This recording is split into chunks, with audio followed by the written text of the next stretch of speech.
I never imagined I'd walk into that world again, let alone with 4 shadows trailing behind me, each carrying a piece of the past I was supposed to bury. The Elysian grand shimmered like a dream that evening. Floor-to-ceiling windows opened to the Los Angeles skyline, the rooftop draped in ivory silk, the air scented with peonies and wealth. The annual Rothman Global Education Gala was the kind of event that existed only in the glossy pages of elite magazines. For most, it was an evening of celebration. For me, it was a reckoning. I stepped out of the elevator, my heels silent against a marble, but every step echoed. Noah walked on my right, hands in his pockets like he didn't belong here. Ava clutched her small clutch with both hands, posture perfect. Julian's eyes scanned the room as if he'd been sent here to memorize every weakness. Sophie held my hand, just tightly enough. We didn't blend in. We weren't trying to. Heads turned the moment we arrived, some in admiration, some in curiosity, and then there was his gaze. It didn't just look at me, it sliced. Daniel Rothman stood across the ballroom, tuxedo pressed, charm practiced, but his eyes failed him. He blinked once, then again, staring at me like the universe had turned itself inside out. Then his gaze fell to Noah, Ava, Julian, Sophie. It lingered on each face longer than the last. I stopped walking. His face had barely changed. The salt in his hair was new. Eyes scanning Noah's pale gray eyes, Ava's sharp cheekbones, Julian's jawline, Sophie's crooked smile. Then, barely above a whisper, "They're mine." I held his gaze, firm and unwavering. "They're ours." He blinked, and for the first time in 17 years I saw something I never thought he was capable of, fear. Noah stepped forward, folding his arms. "Whether you believe it or not is irrelevant. Truth doesn't ask for your permission." Daniel looked like a man drowning in champagne and disbelief. I tilted my head. "You said I couldn't be a mother, and yet here we are." The music played on, the room glittered, but in that moment Daniel Rothman was no longer the host of the night. He was a man unraveling, in front of everything he once left behind. 17 years ago, the man who once promised to love me through sickness and sorrow packed his bags without even closing the bedroom door behind him. Back then, I was Vivian Rothman, wife of the rising star in venture philanthropy. Our wedding was featured in a lifestyle magazine. People whispered words like power couple and legacy family when we walked into rooms. I thought we were unstoppable. I thought he believed that too. For 2 years we tried. I charted every cycle, scheduled every appointment, endured every invasive procedure with quiet hope. Each month ended with a negative test, and Daniel's silence grew louder. I saw the shift before he ever spoke it. The way he stopped holding my hand in waiting rooms. The way he'd look past baby aisles like they were just clutter. The way he started working late and coming home later. Then, one Thursday afternoon after my final appointment, I walked into our kitchen to find him sitting stiffly at the counter, sipping cold coffee like it was whiskey. He didn't look up, just said, "We need to talk." No preamble, no hesitation. I stood there, still clutching the clinic paperwork. "I can't do this anymore," he said. "I've always wanted a family, Vivian, a real one." The word real hung in the air like rot. "You think I'm not a real family because I can't give you a child?" My voice cracked, but I didn't let it break. He finally looked at me. His face wasn't cruel, it was empty. That made it worse. "You're amazing, Viv. But you know this isn't the life we imagined." "No, it's the life I kept fighting for, even when you started giving up." He stood, slowly, like he was preparing to leave a meeting. "I think it's better if we both move on." And just like that, the man I married walked out of our marriage as if it were a business deal gone stale. I didn't scream. I didn't beg. I just stood there while the door clicked shut and silence filled the house like water in a sinking ship. The weeks that followed were a blur of legal papers, closed blinds, and automated calls from fertility clinics asking if I wanted to schedule follow-ups. Daniel didn't even stay long enough to help cancel them. To the world, I disappeared. I left the agency I co-founded, changed my number, moved to a rental house on the edge of Santa Monica. I told no one, not even my sister, because when shame sits with grief, it's easier to believe you somehow deserved it. But grief doesn't stay grief forever. Sometimes it hardens into something else. Resolve.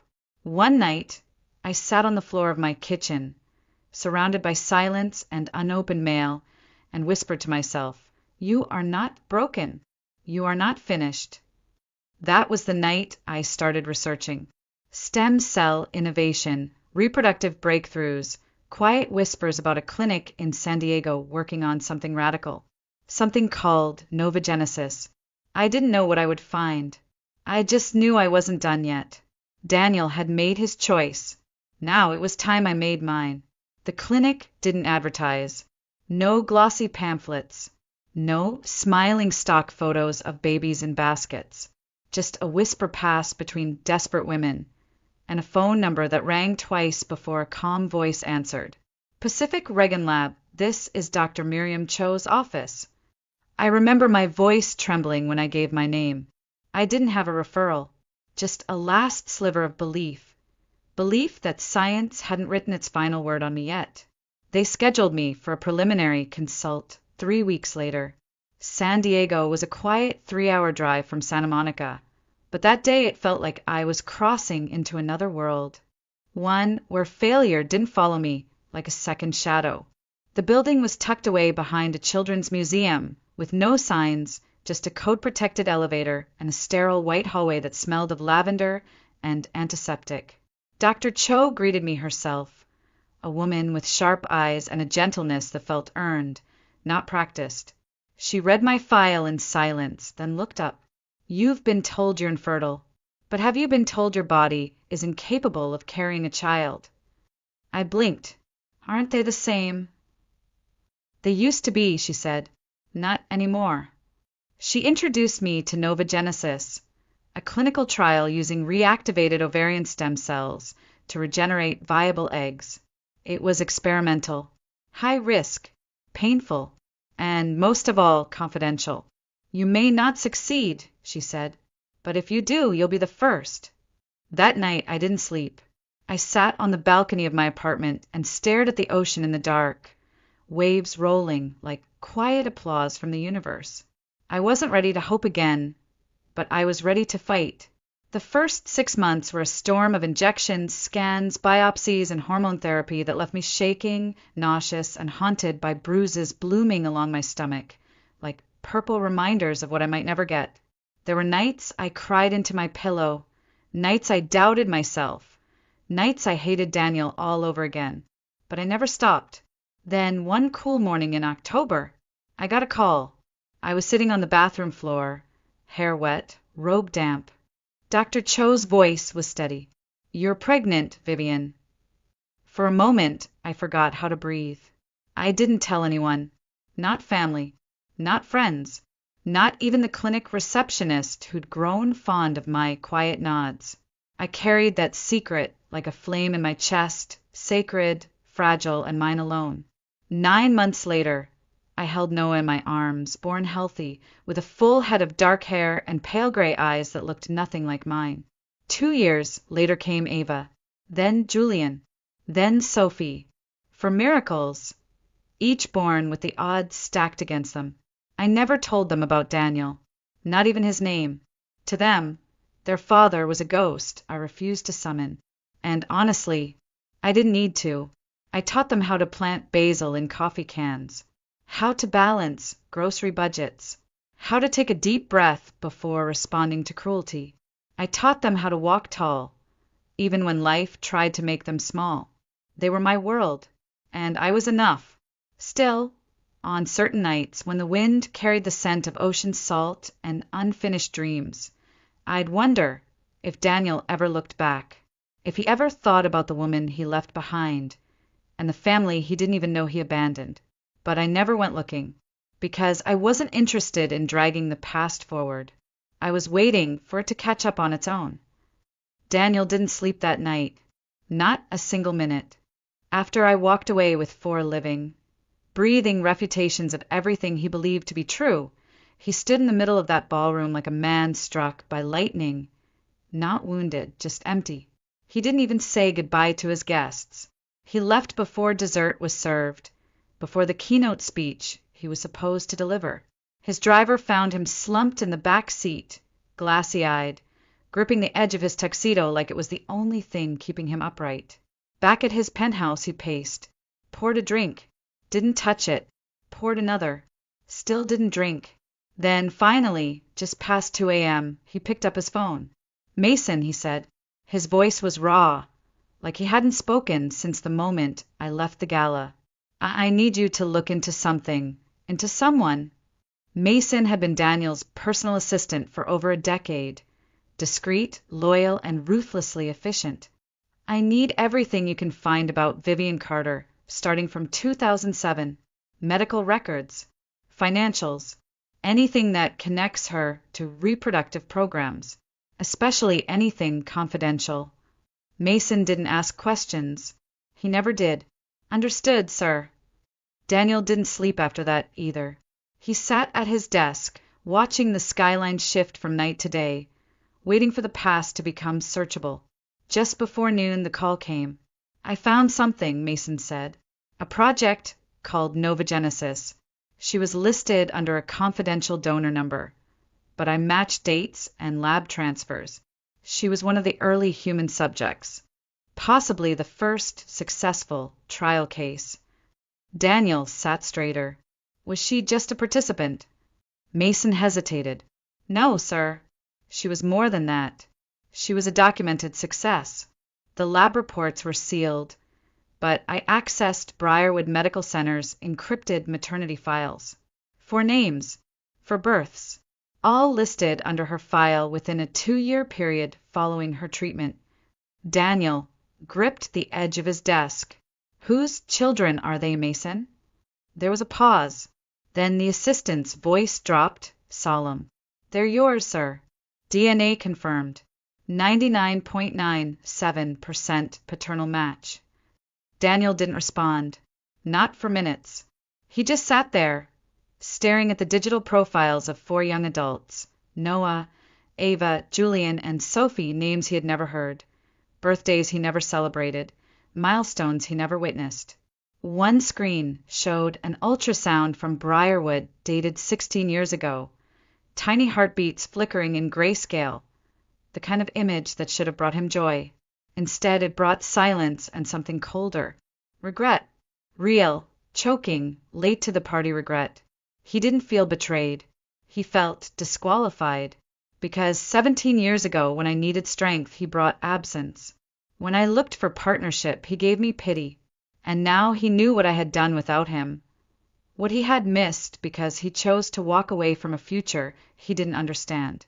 Near midnight, still staring at Sophie's birth certificate, he whispered, "I left before anything had even begun." And for the first time since he built his empire, Daniel Rothman wasn't thinking about legacy. He was thinking about what it meant to be left behind. 3 days after the gala, my doorbell rang. I didn't need to check the peephole. I already knew who it was. I opened the door slowly. There he stood, not in a tuxedo this time, but in a crumpled gray shirt, tie half-stuffed in his coat pocket. Face pale like he hadn't slept in days. The man who once measured power and posture now looked human. I didn't say a word. Just stepped aside. He hesitated, then entered. My home wasn't grand. A modest craftsman tucked between trees in Santa Monica, the smell of sea air and black coffee always hanging somewhere in the background. This was where my children had grown up, where I had rebuilt something resembling peace. He stood awkwardly in the living room, eyes roaming over photos on the wall. Birthdays, hiking trips, bad haircut years, all absent of him. Then they came. Noah first. Calm, unreadable, stepping down the stairs with measured grace. Then Ava, arms crossed, gaze sharp as ever. Julian followed behind her, his walk slower, more calculating. Sophie emerged last, holding a steaming mug of chamomile tea until she saw him. She froze. The cup trembled. "Hi," Sophie said finally. "Not cold. Not warm. Just real." Daniel nodded. "Hello." They didn't move. They didn't invite him to sit. So he stood in the middle of the room, surrounded by the life he had never been a part of. He took a breath. "I know I don't have the right, but I can't keep living without facing this. I need to know. I need to be heard." Julian stepped forward, arms folded. "Heard for what? So you feel better about leaving before we were even born?" Daniel swallowed. "No, not for that. I just need to explain." Noah's voice came low and firm. "You didn't know about us, but you knew Mom. You knew the kind of person she was. You really think if she wanted to become a mother, she wouldn't find a way?" Daniel looked at the floor. "I didn't think she'd ever—" "Don't finish that sentence," Ava cut in. "You already did enough thinking for all of us." A long pause followed. Then Sophie, of all people, stepped forward. Her voice was small, but her words sharp. "If you had known there was a chance, even a tiny one, would you have stayed?" The room stilled. Daniel looked at each of them, then at me, then out the window, where the garden lights shimmered against the dusk. He turned back slowly. "I want to say yes. I want to say I would have stayed and fought for it. But the truth is, back then I was scared. I didn't know how to handle not being in control. And I chose the easier road." Noah gave a single, nearly invisible nod. Julian's eyes didn't soften, but they stopped narrowing. Sophie placed her tea on the table. Ava stared at Daniel with the same face she made when her math teacher once tried to gaslight her over a grading mistake. Calm, unforgiving. Then she asked quietly, "And what do you choose now?" Daniel looked at them as if memorizing. "Now, I choose not to run, even if I'm never forgiven, even if all I get is distance. I choose to stay." Noah stepped forward, almost chest to chest with the man who shared his blood but not his memories. Showing up doesn't undo anything, but it does mean something if you keep showing up. I watched them, my children, standing not as victims, but as witnesses, not begging for a father, just demanding accountability. And for the first time since that doorbell rang, I spoke. "If you came here hoping to be welcomed," I said, my voice calm, "I can't promise that. But if you came to take responsibility, this door won't be locked." Daniel nodded. And for a moment, I saw something in his face I'd never seen before. Not ambition, not pride, not apology, but willingness.